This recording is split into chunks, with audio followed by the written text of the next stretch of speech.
अच्छा रबिया, अब देखो, अब इस वीडियो में मैं तुम्हें बता रही हूँ न्यूरोवैस्कुलेचर ऑफ स्क्रॉटम और टेस्टिस।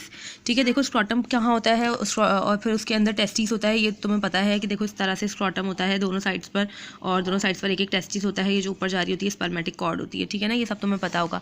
ठीक है, सिर्फ न्यूरोवैस्कुलेचर बता रही हूँ इस वक्त। आर्टीरियल सप्लाई ऑफ स्क्रॉटम, ठीक है, ये आर्टीरियल सप्लाई है और ये नर्व सप्लाई है। ठीक है, देखो आर्टीरियल सप्लाई जो है स्क्रॉटम की, वो कहाँ से आ रही है, देखो हमने सबसे पहले देखनी है। देखो दो नाम तो तुम्हें इस तरह याद हो जाएंगे, पोस्टीरियर स्क्रॉटल आर्टरीज और anterior scrotal arteries. Anterior scrotal arteries anteriorly उसको सप्लाई करेंगी, पोस्टीरियर स्क्रॉटल आर्टरीज पोस्टीरियरली उसको सप्लाई करेंगी।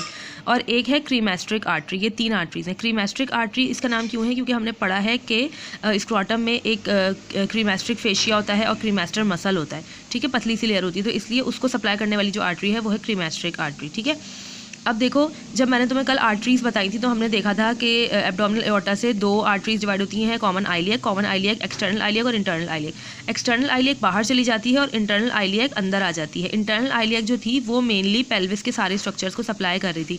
एक्सटर्नल आइलियक तो मैंने कहा था बाहर चली जाती है, लेकिन क्योंकि अभी हम मेल पढ़ रहे हैं और मेल में जो है ना वो हर चीज़ जो है ना वो इंग्वाइनल कैनाल से होती हुई आती है। यहाँ पर साइड पर इंग्वाइनल कैनाल होता है, तो सब चीज़ें इंग्वाइनल कैनाल से आती हैं, तो फिर मेल की जो है ना सप्लाई वगैरह वो डिफरेंट है एज़ कम्पेयर टू एक फीमेल पेल्विस। ठीक है, तो इसलिए इसकी जो सप्लाई आ रही है ना वो दो सप्लाई जो है वो एक्सटर्नल आइलियक से आ रही है और एक जो है वो इंटरनल आइलियक से आ रही है। क्योंकि तुम्हें पता है कि स्क्रॉटम जो होता है वो एक पेल्विस से भी बाहर स्ट्रक्चर है। स्क्रॉटम पेल्विस का स्ट्रक्चर नहीं है, बल्कि स्क्रॉटम जो है वो एक अलग स्ट्रक्चर है।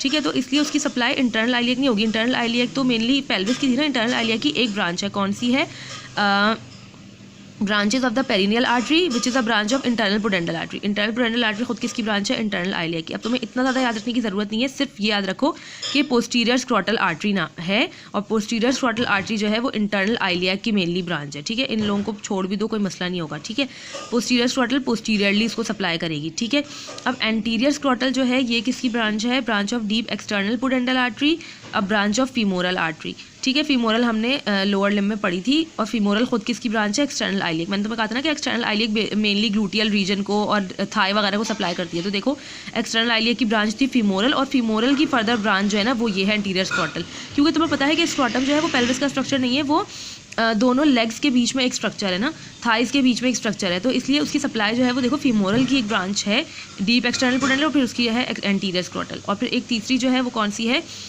Cremasteric artery, branch of inferior epigastric artery which is also a branch of external iliac artery. ठीक है, इन तीनों के जस्ट नेम्स भी याद कर लो ना तो इनफ है। अच्छा, वेन्स जो हैं वो अकॉम्पनी करती हैं आर्टरीज़ को और लिम्फ नोड जो हैं इसके वो सुपरफिशियल इंग्वाइनल लिम्फ नोड्स हैं। ठीक है, अब नर्व को याद कर लो। नर्व्स को याद करने का बहुत आसान तरीका है। देखो 4 नर्व्स हैं, 2 लंबर प्लेक्सस से आती हैं, 2 सैक्रल प्लेक्सस से आती हैं।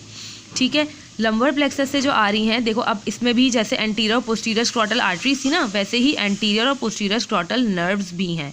ठीक है, लेकिन अब हमें इसको इस तरह डिफ्रेंशिएट करना है कि लंबर प्लेक्सस की कौन सी 2 हैं और सैक्रल प्लेक्सस की कौन सी 2 हैं।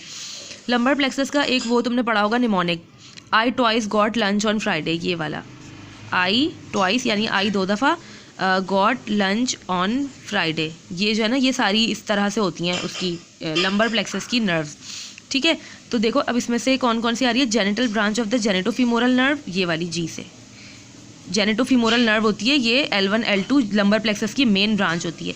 इसकी कौन सी ब्रांच है, जेनिटल ब्रांच ऑफ द भाई देखो इसका नाम है जेनिटोफीमोरल। फीमोरल इसके 2 पार्ट्स होंगे, यानी कि एक जेनिटल पार्ट होगा, एक फीमोरल पार्ट होगा। फीमोरल पार्ट तो फीमर की तरफ चला जाएगा, लोअर लिम्ब में पढ़ना है, हमें यहाँ पे नहीं पढ़ना। और इसका जो जेनिटल पार्ट होगा वो कहाँ जाना चाहिए, जेनाइटल्स की तरफ जाना चाहिए ना, तो ऑब्वियसली वो जेनाइटल यानी स्क्रॉटम की तरफ जाएगा। Genital branch of the genitofemoral nerve supplying the anterolateral surface. अब इसकी कौन सी सरफेस को सप्लाई करे, इसको याद रखने की तुम्हें जरूरत नहीं है, जस्ट इसके नेम याद रखो। ठीक है, रूट वैल्यू L1 L2 है। ठीक है, जेनिटल ब्रांच।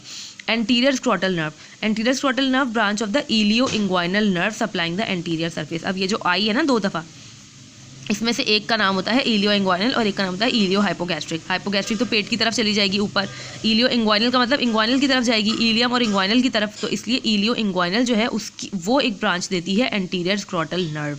ठीक है, ये दोनों लंबर प्लेक्सस की ब्रांचेस हो गई। अब देखते हैं सैक्रल प्लेक्सस की कौन सी ब्रांचेस हैं। सैक्रल प्लेक्सस से एक ब्रांच निकलती है पोस्टीरियर स्क्रॉटल नर्व, जो कि ब्रांच है perineal branch of the pudendal nerve.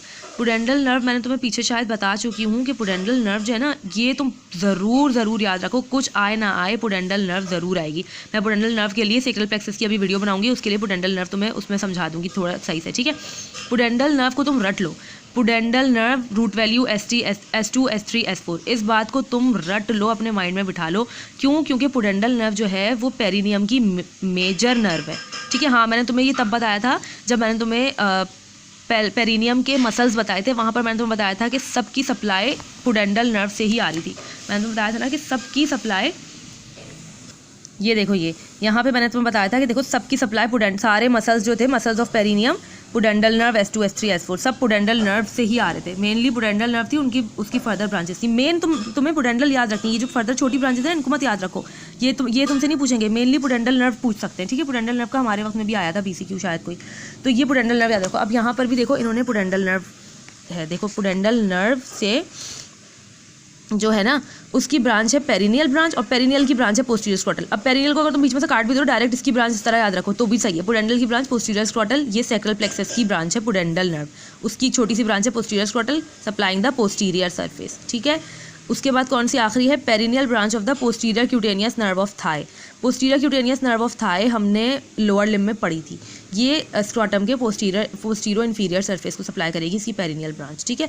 अब तुम इसको इतना नहीं समझो कि ये मुश्किल हो रहा है, ऐसे नहीं करो। एंटीरियर स्क्रॉटल और पोस्टीरियर स्क्रॉटल पहले सिर्फ नाम याद कर लो, फिर इस तरह देख लो कि देखो लंबर प्लेक्सस जो है वो कहाँ पर होता है, लंबर रीजन में होता है, तो वहाँ से देखो वो कौन किसको सप्लाई करेगा? एंटीरो लैटरल सरफेस और एंटीरियर सरफेस, यानी आगे की जगह और एंटीरो लैटरल जगह जो है ना लंबर प्लेक्सस से आ रही है, और पोस्टीरियर सरफेस और पोस्टीरो इन्फीरियर सरफेस, पोस्टीरियर और पोस्टीरो इन्फीरियर, ये दोनों कहाँ से आ रही हैं? सेक्रल प्लेक्सस से। अब सेक्रल प्लेक्सस की दोनों ब्रांचेस जो हैं उनके नाम P से हैं, पोस्टीरियर स्क्रॉटल और पेरिनियल। और लंबर प्लेक्सस की जो ब्रांचेस है ना वो है एक एंटीरियर स्क्रॉटल और एक है genital branch of the genitofemoral. Obviously genitofemoral है तो उसकी फीमोरल पाँव में चली जाएगी, जेनिटल इधर आ जाएगी। इस तरह करके कुछ इसको याद कर लो, सिर्फ नेम्स भी याद कर लो तो इनफ है। अब टेस्टिस की सप्लाई पर आ जाओ, ठीक है। टेस्टिस की सप्लाई में देखो टेस्टिस की आर्टीरियल सप्लाई क्या है भाई? Testicular artery. टेस्टिस है तो उसका नाम भी वही है। टेस्टिकुलर आर्टरी मैं तुम्हें पिछली वीडियोस में अच्छी तरह समझा चुकी हूँ। जब मैंने तुम्हें ओवेरियन आर्टरी बताई थी, मैंने तुम्हें बताया था कि ओवेरियन आर्टरी जो है वो पेल्विस में एंटर होती है, जबकि टेस्टिकुलर आर्टरी पेल्विस में एंटर नहीं होती, क्योंकि वो इंग्वाइनल कैनाल में एंटर हो जाती है, फिर इंग्वाइनल कैनाल के थ्रू स्पर्मेटिक कॉर्ड से पास होती हुई पहुँचती है टेस्टिस में। ये देखो ये स्पर्मेटिक कॉर्ड है, ठीक है। इंग्वाइनल कैनाल से ऊपर से आती हैं चीज़ें, फिर स्पर्मेटिक कॉर्ड में अंदर एंटर होती हैं, फिर स्पर्मेटिक कॉर्ड के थ्रू टेस्टिस में एंटर होती हैं। यहाँ पर इन्होंने सारे स्पर्मेटिक कॉर्ड के कंटेंट्स को इन्होंने यहाँ पर लेबल करके दिखाया हुआ है। देखो स्पर्मेटिक कॉर्ड के कंटेंट्स क्या क्या हैं? डक्टस डेफरेंस इसमें रन करती है, टेस्टिकुलर आर्टरी इसमें रन करती है, आती है नीचे, डक्टस डेफरेंस यहाँ से जाती है, पेम्पिनिफॉर्म प्लेक्सस ऑफ वेन्स भी यहाँ से जाता है। पेम्पिनिफॉर्म प्लेक्सस ऑफ वेन्स जो है ना ये इसका वीनस ड्रेनेज है, इसका स्क्रॉटम का, इसका यहाँ का, ठीक है। तो ये तुमने सारे स्पर्मेटिक कॉर्ड के कंटेंट्स भी हो गए तुम्हारे, ये 3 कंटेंट्स है, ठीक है। ये भी होगा तुम्हारे डायग्राम के थ्रू, ठीक है। तुमने टेस्टिकुलर आर्टरी पढ़ ली। उसके बाद वेन्स कौन सी है भाई? अभी हमने देखा पेम्पिनिफॉर्म प्लेक्सस ऑफ वेन्स, जो हमने अभी स्पर्मेटिक कॉर्ड में देखा। ये 8 से 12 वेन्स का एक छोटा सा प्लेक्सस बनता है डक्टस डेफरेंस से एंटीरियर। ये मैंने खुद लिखा हुआ है BCQ, ये पूछा नहीं था, मैंने खुद लिखा हुआ है। हो सकता है पूछें, हो सकता है ना पूछें, ठीक है। ये 8 से 12 वेन्स का प्लेक्सस कहाँ बनता है? डक्टस डेफरेंस के आगे की तरफ। ये देखो भाई, देखो डक्टस डेफरेंस पीछे है और वेन्स का जो प्लेक्सस है वो आगे आगे जाल बना हुआ है पूरा, है ना, नजर आ रहा है ना। इस डायग्राम को याद रखोगे, खुद ही याद रहेंगी चीज़ें, ठीक है। ये हो गया। उसके बाद है इसकी भाई पेम्पिनिफॉर्म प्लेक्सस ऑफ वेन्स का जो काम है वो थर्मो रेगुलेटरी सिस्टम काम है। पता है तुम्हें वेन्स जो होती हैं वो कांस्टेंट टेम्परेचर प्रोवाइड करती हैं इसको, ठीक है। ये सब इतना इंपॉर्टेंट नहीं है, बस नाम याद रख लो, काफ़ी है। अच्छा, अब इसकी नर्व सप्लाई देखो, नर्व सप्लाई और ये ड्रेनेज, लिम्फेटिक ड्रेनेज, राइट और लेफ्ट लंबर केवल aortic and pre aortic lymph nodes. अब इसके लिम्फ नोड्स ये वाले क्यों हैं? अभी मैंने तुम्हें बताए थे स्क्रॉटम के, तो स्क्रॉटम के कौन से थे? स्क्रॉटम के थे इंग्वाइनल लिम्फ नोड्स थे। इसके लंबर एओर्टिक और केवल और प्री एओर्टिक ये वाले क्यों हैं? क्योंकि भाई हमने पढ़ा है, हमने ये बात पढ़ी है एम्ब्रियोलॉजिकली के टेस्टिस जो होते हैं वो डेवलप होते हैं एब्डोमिनल रीजन में और फिर वो बाद में डिसेंड होकर नीचे आते हैं स्क्रॉटम में। तो क्योंकि इसका ओरिजिन एब्डोमेन में है, लंबर रीजन में इसका ओरिजिन हुआ था टेस्टिस का एम्ब्रियोलॉजिकली, तो इसलिए इसकी जो सप्लाई है ना वो भी एम्ब्रियोलॉजिकली वहीं से रिलेट करेगी। देखो इसीलिए लंबर रीजन से इसके जो वो है ना लिम्फ नोड्स वो रिलेट कर रहे हैं। अब वेन्स आ जाओ, वेन्स पे आ जाओ भाई। देखो ऑटोनॉमिक नर्व सप्लाई करेंगी ऑब्वियसली, क्योंकि टेस्टिस जो है वो बंदे के खुद के कंट्रोल में नहीं होता, ये तो ऑटोनॉमिक स्ट्रक्चर है ना। तो उसके लिए टेस्टिकुलर प्लेक्सस ऑफ वेन्स होता है एक, जो कि यहाँ पे डायग्राम में दिखाया हुआ नहीं है इन्होंने इतना क्लियरली, ठीक है। टेस्टिकुलर प्लेक्सस ऑफ नर्व्स, ठीक है, टेस्टिकुलर आर्टरी के ऊपर बनता है ये। उसमें क्या होती है, सिंपैथेटिक फाइबर्स होते हैं T10 से T11 सेगमेंट। भाई T10 से T11 सेगमेंट के क्यों है, अब ये बात भी वही वाली बात आ गई, क्योंकि एम्ब्रियोलॉजिकली ये एब्डोमेन में डिराइव हुआ है, फिर ये बाद में डिसेंड होकर टेस्टिस नीचे आया है, इसलिए इसका ये ओरिजिन इसका यहाँ पे था, इसलिए इसकी लिम्फ नोड्स भी यहाँ से हैं, और इसकी जो सिंपैथेटिक फाइबर्स हैं वो भी देखो थोरेसिक सेगमेंट से हैं। ठीक है, तो इसलिए इसकी जो नर्वस सप्लाई है वो भी इसकी वहीं से है, लंबर रीजन से और थोरेसिक रीजन से। ठीक है, स्पाइनल कॉर्ड से। उसके बाद विसरल एफरेंट फाइबर्स, यानी कि विसरल यानी कि उस विसरा जो है, जो टेस्टिस खुद एक विसरा है, उसके एफरेंट फाइबर्स यानी कि सेंसरी फाइबर्स जाते हैं वहाँ से, और फिर वेगल पैरासिम्पैथेटिक फाइबर्स भी जाते हैं। ऑटोनॉमिक फाइबर्स में also reach the testis via deferential plexus.